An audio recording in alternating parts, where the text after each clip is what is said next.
Yeah, so again, this is if you have been here for the last 2 weeks, you have been hearing me, I'm sorry. But next week, you won't be hearing from me, you're welcome. You'll be hearing from actually Pastor Ariane. I'm super excited for that, and I'm glad to see Pastor Robbie in the building today. He's doing well, the family's doing well. The family's doing well, so praise God to that. That is an amazing thing to be hearing. So we're going to be continuing with the series again. This is the last installment of it, of Reclaiming Your Tribe. And this is kind of more of like an odd message for me to preach this morning, because I'm actually way more passionate about the first 2 weeks than I am of this week. But this is the week that I probably have the most experience with, and the thing that's actually really formed me the most. And not to rehash details or anything like that, because I've shared pieces of here and there in some of my messages here at Celebration, but through the loss of loved ones, and I've learned some valuable lessons that I didn't necessarily want to learn, if you know what I'm trying to talk about. But it's this idea that time is a gift. I often say that I have a few moms in my life. I have my actual mom, I have my mother-in-law, and then I have a second mom who has walked closely with me. Her husband was my pastor growing up. Her oldest son was my best friend growing up, and she lost both of them. One suddenly to cancer, and one suddenly he passed away. And she often would say this thing over and over and over again, that time is a gift, that we need to capture the moment and that we can't waste it. So somewhere along this journey that I've been on, I've gathered enough trauma and PTSD for my fair share of my life so far, and maybe you can relate and you want to just talk about this. I'll talk about it with you. If you just want somebody to pray with you, I'm your guy, hit me up. I'll love to pray with you. But I've just found myself with this idea that this time is a gift, that I just can't help but stop and just stare at my kids when they're kind of not running around everywhere and they're kind of still. In that moment, I'm like, man, I don't want anything to change. And it's not because they're doing anything remarkable. It's just because they're there. So maybe to the parents, you can kind of relate to that idea, is that you just kind of stop and stare at your kids and be like, man, that idea, some people say this to babies, and I think it's the weirdest thing. I can just eat you up. I'm like, that's a weird thing to say. Anywhere else, we don't celebrate that. But for babies, you're like, yeah, that's an okay thing to say. But I think I get that moment sometimes, is how I'm just looking at them being like, wow, just look at them. I'm overwhelmed, and there's this quiet thought that just slips into the mind, is like, can I just freeze this moment? Can I just capture this moment? Can I just be in this moment? And just nothing else would exist. But the reality is that time actually never asks for our permission. And I'm going to be sharing some things with you guys. There's this first stat that I'm going to be sharing with you is not from a published study, but it's this concept that has been looked at through more of in a math equation, where it says that most parents would only spend 75% of their face-to-face time with their kids by the age of 12. And then the rest of that percentage, the big bulk of that percentage is that your face-to-face time with your kids, by the time they're 18 to 20, you're at 90% of your time of your face-to-face interaction with your kids. And as a youth pastor, this is something that really, really hits home for me. And it's not this exact number, it's not this exact percentage being wow, that's 75% of my time with my kids, but it's this truth behind it that is how are we actually spending our time with our kids? In the early years, I see friends on social media constantly taking their kids back and forth to events. We have these car rides constantly. We have meals that we're sharing with them. We have these bedtime routines. We have weekend conversations. We have these conversations at home, at the tent, at the table. But as life changes, these conversations also change as well. It becomes more intentional and become less frequent maybe as we get older. And that's the reality.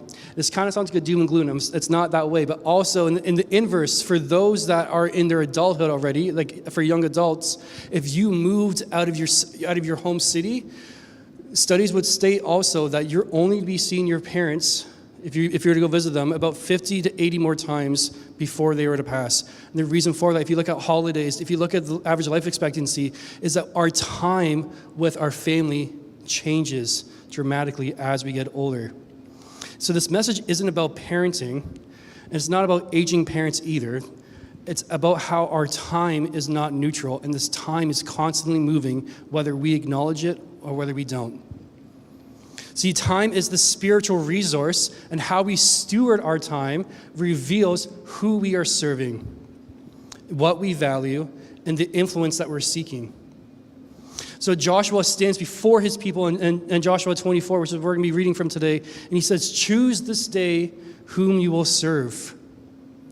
Because choosing whom you serve is not about belief, it's about how you order your day, your rhythm, and your priorities. So as you guys are turning to Joshua 24, I'll give you guys a quick recap. So again, your tribe, what does that actually mean? Your tribe is the people that God has entrusted into your life. And then we talked about the tent, we talked about the table, and now we're talking about time. So where there's a tribe, there's a tent. Where there's a tent, there's a table. Where there's a table, there's time. And where time is surrendered, God is at work there. So reclaiming your time begins choosing who you serve. We're going to read from Joshua 24, verses 11. We're going to read quite a bit of Joshua 24 today, but we're going to start off with 11 to 13. And again, this just for context of this, Joshua is gathering all of the tribes, and he's speaking to all of them on behalf of the Lord. So here it says this. It says, when he crossed the Jordan River and came to Jericho, the men of Jericho fought against you, as did the Amorites, the Perizzites, the Canaanites, the Hittites, the Girgashites, the Hivites, the Jebusites. But I gave you victory over them. I sent terror ahead of you to drive out the two kings of the Amorites. It was not your swords or bows that brought you victory. I gave you land had you not worked on. I gave you towns you did not build, the towns where you are living now. I gave you vineyards and olive groves for food, though you did not plant them. So here we just see, again, a quick reminder, a quick recap of God reminding his people, reminding the Israel of how they actually got there. He names battles that they didn't win on their own accord. He's showing them that the land that they're standing on, the land that was provided for them, was not something of their own willingness, of their own ability. This is not an actual history lesson. It's a reality check of God being like, just by the way, don't you forget about these things. Before God ever asked for any sort of commitment, he's reminding them of his faithfulness. You see, and we start to drift. We can see this in our own relationships with people. We start to drift when we often forget where we actually are coming from, where our source actually is. See, when blessing comes naturally, when blessing comes so much for the Israelites, it's easy to intentionally forget who's actually providing those things. Intentionality fades when we start to drift away from God. The same is true with time. When life feels stable, we stop guarding our schedules. We don't mean to drift, we just stop choosing. So we're going to pick it up again in verse 14. So fear the Lord and serve him wholeheartedly. Put away forever the idols of your ancestors worshipped with, and they lived beyond the Euphrates River in Egypt. Serve the Lord alone. But if you refuse to serve the Lord, then choose today whom you will serve. Would you prefer the gods of your ancestors served beyond the Euphrates? Or will it be the gods of the Amorites in those lands you live now? Sorry, the lands you now live. But as for me and my family, we will serve the Lord. Joshua is turning this moment into this personal invitation, this personal moment. Choose this day whom you will serve. It's not to call people, it's not to frighten people into this state of crisis. It's actually to settle his people in his comfort. The danger here is not rejecting God. It's actually having a divided loyalty. Other gods are close. We understand those proximities that are around us. They're familiar, they're convenient, but Joshua is saying this neutrality is not an option. We need to be choosing to be close to God. What we serve shows up in how we spend our time. Our calendars quietly reveal our commitments long before what our words do. And then we're going to pick it up again in verse 16. Then the people replied, "We will never abandon the Lord and serve other gods. For the Lord your God is the one who rescued us and our ancestors from slavery in the land of Egypt. He performed mighty miracles before our very eyes. As we traveled through wilderness among our enemies, he preserved us. It was the Lord who drove out to the Amorites and all the other nations living here in the land. So we too will serve the Lord, for he alone is our God." Then Joshua warned the people, "You are not able to serve the Lord, for he is holy and a jealous God. He will not forgive your rebellion and your sins. If you abandon the Lord and serve other gods, he will turn against you and destroy you, even though he has been so good to you. But the people answered Joshua, no, we will serve the Lord. You are a witness to your own decision, Joshua said. You have chosen to serve the Lord. Yes, they replied, we are witnesses to what we have said. All right then, Joshua said, destroy the idols among you and turn your hearts to the Lord, the God of Israel. The people said to Joshua, we will serve the Lord our God. We will obey him alone. So Joshua made a covenant with the people that day at Shechem, committing them to follow the decrees and regulations of the Lord. Joshua recorded these things in the book of God's instructions. As a reminder of their agreement, he took a huge stone and rolled it beneath the tree beside the tabernacle of the Lord. Joshua said to the people, this stone has heard everything the Lord has said to us. It will be a witness to testify against you if you go back on your word to God. Then Joshua sent all the people away to their own homelands. So we see this challenge. We see this question of whom will you serve today? And immediately we see this response. We will serve the Lord. It's confident. It's public. It sounds faithful. But Joshua is actually not celebrating that. He actually challenges that comment right away. He presses into them knowing how easy it is to say the right things and live a disconnected life. He knows how often the commitment stays verbal, but it actually doesn't become a practical thing that we live in our hearts. This is the uncomfortable truth of this, is that saying we will serve the Lord is really easy when it doesn't cost us anything. And where it gets uncomfortable again is how often do we say, I love God. I just want to serve him. I just want to be close to him. I'm committed. But then when an invitation comes for you to be the hands and feet of Jesus, we come up and be like, I'm just too busy. I just don't feel like it today. Maybe somebody else can do that. The message goes unanswered. The needs, if they feel inconvenient to us, these moments continue to pass us over and over again. Joshua is exposing that gap between declaration and availability, the gap between belief and an embodied obedience. When Joshua says, you are witnesses against yourself, this isn't this dramatic flair that he's adding into this. He's saying your own words will eventually confront you.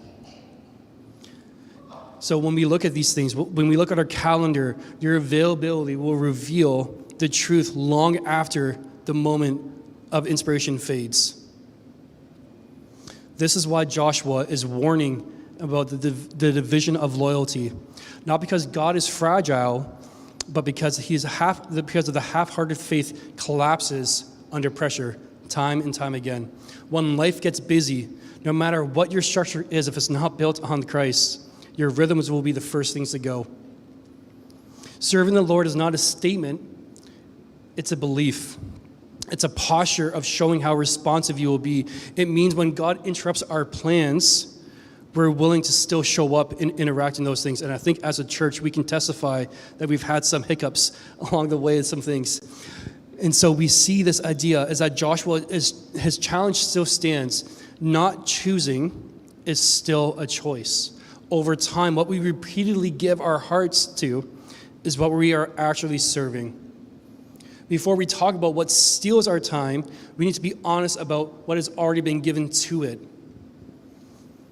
Because the reason choosing feels so hard today is that our time is constantly being pulled in 1,000 different directions.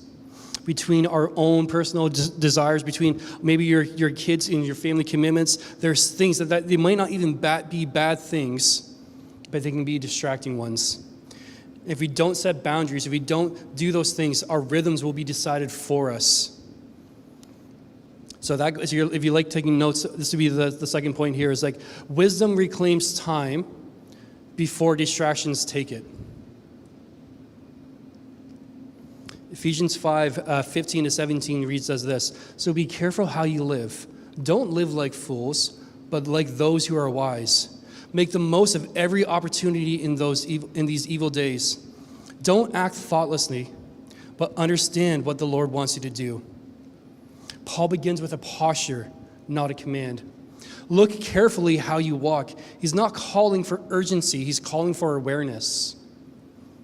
The assumption is that it's very possible to live faithfully while being inattentive. It's easy to live faithfully while also simultaneously not paying attention to what's going around. Paul contrasts wisdom and foolishness, not righteousness and sin, and that matters. Most of our time loss, this thing that we're trying to protect, that time loss doesn't come from rebellion. It comes from our lives going unexamined, unchecked, saying yes too quickly to so many things, filling space without actually asking, is this something for me? Is this something that's edifying for me or for someone else? When Paul asks, make the best use of the time, the language means to redeem it, to buy it back. That tells us something important, that time does not drift away accidentally. It is taken. And that's often done quietly by patterns that we don't even recognize because we don't stop to question what's forming us. Paul then ties time back to this discernment. Don't be foolish, but understand what the will of the Lord is. In other words, knowing God's will is not just about the big life decisions. It's about our everyday and ordinary lives. From moment to moment, from tent to tent, from table to table, how are we being formed? So Mark 1:35 reads as this: before daybreak the next morning, Jesus got up and went out to an isolated place to pray. I love that we have the scripture that actually dictates and actually shows how Jesus lived his life. Jesus shows us that what it looks like to actually be embodying this concept. This moment happens early in his ministry. Crowds are forming. People are longing to hear Jesus' message. The needs are everywhere. And for me, it would be so easy to be like, I can't stop until all these needs are met. But that's not what's actually being said here. If anyone had a reason to stay busy, to keep working, to keep pushing through those things, it was Jesus. But yet he himself withdraws early in his ministry intentionally. To why? So that he can be with the Father. And that's not an escape, it's an alignment. Jesus refuses to let demands define his direction. His time with God shapes how he forgives, how he gives himself to people. He can't give himself if he's empty himself. If Jesus needs to be protected space to listen, then unstructured busyness is not faithfulness. Boundaries are not selfish. They are essential. So Scripture is showing us something consistent. While wisdom requires margin, discernment requires quietness, and our time has to be guarded, or it will be consumed. This is where technology kind of enters into this conversation, and I was so glad that Robbie did a really great message probably a couple of months back about AI and just what that entails. And so that was a great message. Kind of stole some of my thunder for what I was going to talk about here. So I'm not going to repeat that. Go back and look at that up. There's also another one. Jesus, I think it was Jesus versus Mammon. When was that message roughly? Like the summertime, right? There's some really good content. I just suggest you just go back and just go look at those two series, but all of the series as a whole, there's a lot of great content that's echoing what this is kind of being shaped out of. But when we look at technology, I'll keep this one short, is that this is where technology enters into this conversation, is that our screens are not just tools, they are environments. They are training you to get your attention.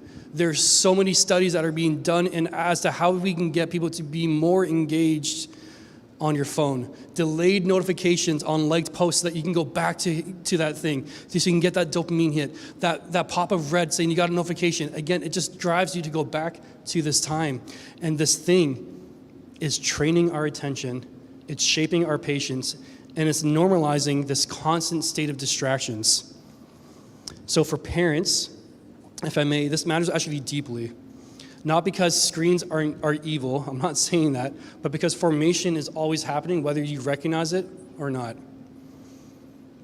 Attention is being discipled, whether we notice it or not. These things that we can access on our phones, if left unchecked, can be really damaging to your kids. And I'm not going to go into that because that can be a message in itself. But parents, I can understand how difficult it can feel, especially if you have any kids that are like Gen Z or younger. There's just things that just don't make sense to you. And there's things that don't make sense to me. I feel overwhelmed at times as the youth pastor, just being like, how fast youth culture is moving. I like to think I'm still young, but my youth keep reminding me that I don't look young and I'm not young anymore. And so, thank you, Robbie. The language, the platforms, the pace of life is so fast. It's so quickly changing. I shared this past week with my youth group and with some of my leaders being like, man, with every single passing week, I feel more and more disconnected from the students because I'm just from a different environment altogether. And so last week, I said 6'7" by an accident. And that was, again, one of the most embarrassing things ever. And I'm going to double down a little bit more on this one here. Again, this is probably going to get clipped, I'm sorry. But just to talk about how fast culture is changing, if you go to the next slide, Caitlin, this is actually a coherent sentence, okay? So no cap, I'm shook. Let me spill the tea. Catherine thinks dogs are mid. I crashed out, for real, but I got W Riz, finna get this dog. High key, send me the Addy, say less, bet, our dog is bussin'. Catherine catching feels, caught him 4K, I'm dead. To the kids here, do you guys understand what I'm trying to say here for the most part? Yeah, I'm getting thumbs up from some of them. All right, so I'm going to keep this on the screen here. I'm going to do the adult translation for you guys, okay? I'm honestly amazed. Here's the story. Catherine didn't think she wanted a dog, and I almost gave up. But I convinced her. I arranged everything, and now our dog is amazing. We got a dog yesterday. Catherine is totally loving the dog, and it's unbelievable how perfect this all turned out. That's what that is saying, all right? So, you can go to the next slide. So parents, if you feel like, what is going on here? There's this amazing tool called Access. I kid you not, they have a dictionary being like Gen Z terms, adult terms. And as you guys can just go through these things and you can decipher what's going on. But these things this is the reality of these things. We can kind of joke and laugh about these things. And my own daughter does Italian brain rot. She will say, I'm not going to go there. But like she says these things and she doesn't even know what she's saying, but it's catchy. So she says it. And the idea is that our phones, our kids, even us as adults, we're not meant to be able to process all the information that we're able to get access on this for. So for parents, please, please, please, please, please, use this resource. It's a free resource. And Pastor Arian, myself, and Robbie, we're trying to gather as many resources as we can, and we're hoping to find a way of actually providing you with all the material that you need. And maybe if you're older and you have some white hair or maybe no hair like me, and you're like, I'm like 4 generations removed from this, of what is going on, we can catch you up. We can do some coaching on how to use some Gen Z terms, and we can make this work. But going back to this, if you feel like you're losing your grasp on this, if you feel like what's shaping your kids is just something that's in their pocket at all times, I want to share this with you, is that you're not failing. You're parenting in this world, and each generation seems to say this over and over again. It's the hardest generation to be raising your kids. But I want us to be really intentional with this digital lifestyle that we have right now, more than what we have before. And this is why setting boundaries matters to the youth here. I might lose some of my credit with you guys, but like, if your parents take away your phone, it's not a punishment. It's actually them trying to protect you. Setting limits on what you can actually see, setting limits onto where you can actually access your phone is a way to actually reclaim that space and actually let wisdom come in play. For space for boredom, it's okay for your kids to be bored. It's a space for conversation. And more importantly, it's actually a space for you to actually pray with your kids, to pray over your kids, to spend time with the kids at the table. The reality is also this. This is not just for kids. Our children learn what matters most by watching how we live. So if we as parents never put our phone down, what are we actually sharing with our kids? What are we teaching them what we serve? So again, please use this resource on Access. There's other ones too that we can be looking at too. but they help us with how to actually respond with wisdom rather than with fear. Is to equip you as a parent so that you can kind of have some tools in your back pocket also. And Paul reminds us that wisdom is not accidental. Jesus shows us that boundaries are holy. Reclaiming time begins when we actually slow down enough to ask what is forming us in our families. Because once our time is reclaimed, it doesn't stop with us. Time is never just personal. It spills outward into our relationships and our mission. And if you steward this well with your kids can steward it well for their kids, and so on and so forth, because time keeps going. So that leads us into our final point for today, is that reclaimed time becomes relational and missional. Colossians 4, verses 5-6 says this, live wisely among those who are not believers, and make the most of every opportunity. Let your conversation be gracious and attractive so that you will have the right response for everyone. So again, Paul ties everything back for time, back to wisdom. It's a pretty wise thing for him to do. Walking wisdom towards outsiders, making the best use of the time. This echoes what we've already been seeing, what we've been reading, what we've been talking about today, is that time is not something just to be managed. It's something to steward for the sake of others. And if you notice who Paul actually has in view in this, it's the outsiders. It's the people beyond the church. And this tells us how we need to live our lives, how we need to let our lives lead us and shape how we witness long before we actually ever speak. If our lives are rushed, fragmented, and reactive, our relationships will feel the same. I'll never forget, with the previous church denomination I was with, there would be these big conferences in Toronto, and right by this church there was a Swiss chalet, and they would know when we had church conferences. Why? Because the church leaders there were always the rudest customers that they had. So there's this disconnect. We can't evangelize if we're not actually stewarding our time. We need to understand that our time is actually how we live. It's easy for me to be preaching here on Sunday being like, wow, Pastor Campbell sounds really wise. Pastor Campbell is doing these things. He looks kind of cool. He's sharing this message. He's edifying me. And then if I go outside and I'm the rudest person to everybody else, it makes no difference. How we steward our time really changes in how we act. Paul then moves to speech. Let your speech always be gracious, seasoned with salt. That kind of speech requires presence. It requires patience. It's hard to speak with grace if you're constantly being distracted or you're mentally just checked out and you're somewhere else. Wisdom in time leads to wisdom in relationships. Paul is showing us that our schedules are not just this personal preference. It's a public testimony to how we live. They reveal what we value and who we actually have room for. I'll keep it anonymous. There's people in our congregation that have a couple kids, I'll say it like that, and they serve so faithfully to so many different areas in the city of Brantford. And for me, I'm like, that's the biggest testimony that I can see is how to actually live authentically, is because their priorities are in the time of how they can actually serve the city. Every single day, pretty much one of the two of them are serving somewhere. And I'm like, I don't get how you have time to do that. I feel so drained.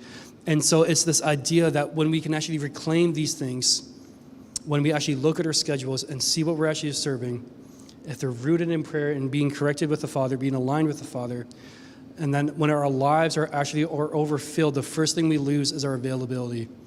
We stop noticing people, we stop lingering in those conversations, and we stop having this margin for interruption.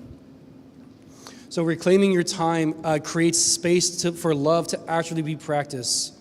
That can be sitting with your kids without distractions, intentionally putting your phone away in a different room, inviting someone into your home, inviting someone into your tent, inviting someone to the table, showing up when someone is in need. These moments are what actually brings people to Christ.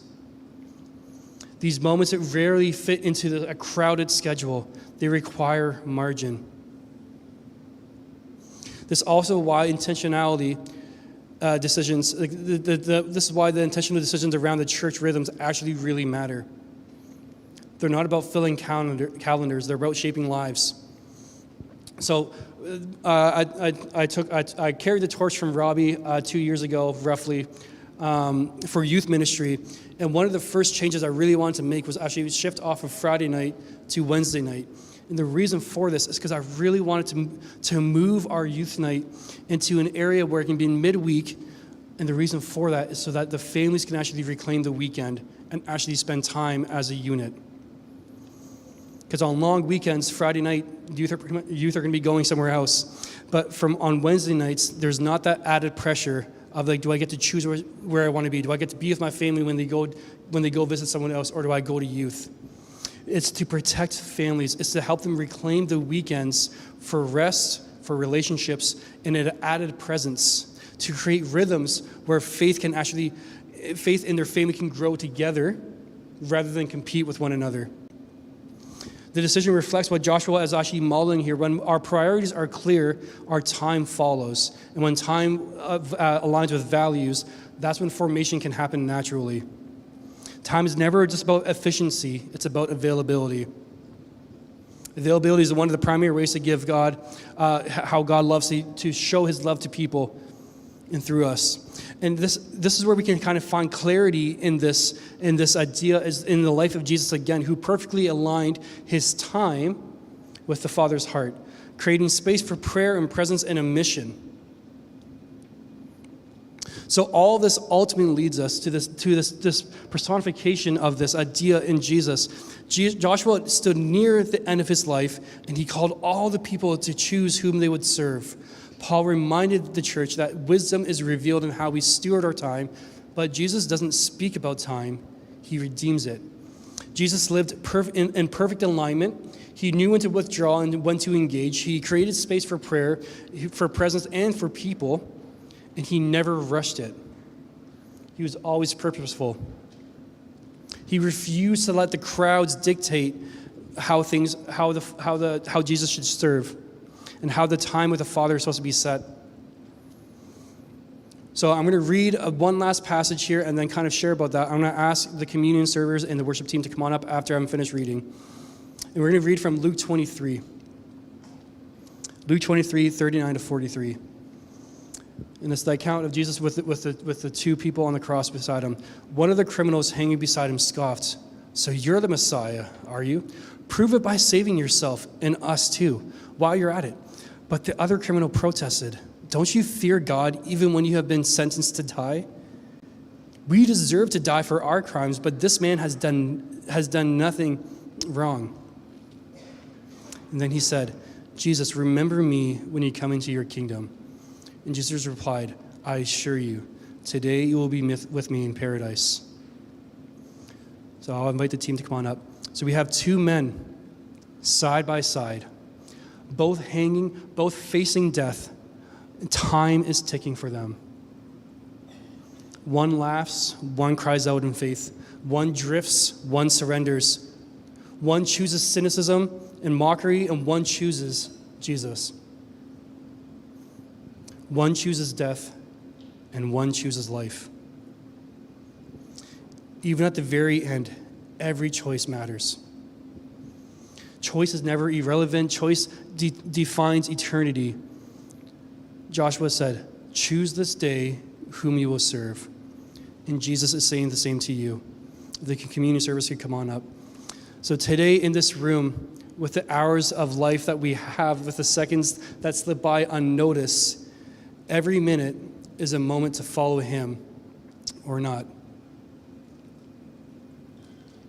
Hannah and Andrew, can I get you guys to come up on this side, please? Don, can you go on that? I'm just asking Hannah and Andrew to come on up. So this is why we take communion, is because Jesus has already chosen us. He has already given us everything. His body is broken. His blood is poured out. He invites us to align with him, to stop, to pause, and to consider, what is shaping me? Where have I drifted? Where has my time been taken from what matters most? So I'll invite you to stand, because this is a sacred moment. It's not just the bread and the cup, but a mirror. It's a call. It's a chance for us to realign. It's a chance for us to surrender our schedules, our priorities, and our rhythms to Jesus.